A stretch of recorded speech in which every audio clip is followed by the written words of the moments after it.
the United States and pursuing naturalization. Legally arrived.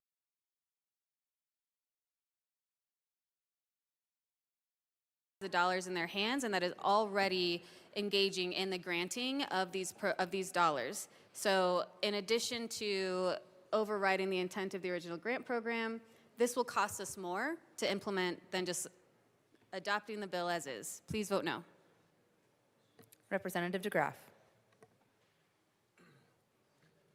Sorry, thank you, Madam Chair. Just curious on why legally arrived in the United States and pursuing naturalization. I think that's the definition of immigrant as opposed to migrant, but be that as it may, why would the legal aspect of this?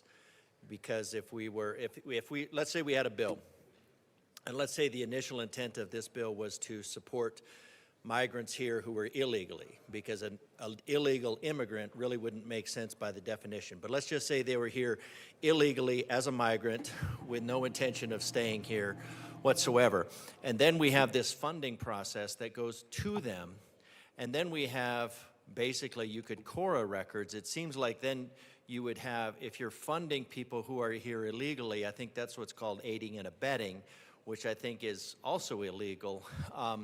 So it seems like if we have a program that is set up to fund people here illegally, it's more of a trap than anything else, because giving money to them would then create a record, would then create a path, would then create a whole host of other problems. So I'm really curious how the term legal in this context becomes a problem if the initial intent of the program was not illegal.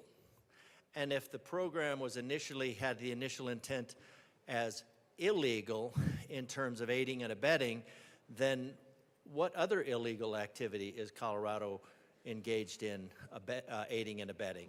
So I'm curious as to how legal, the word legal, would change the initial intent of this program. Representative Barone.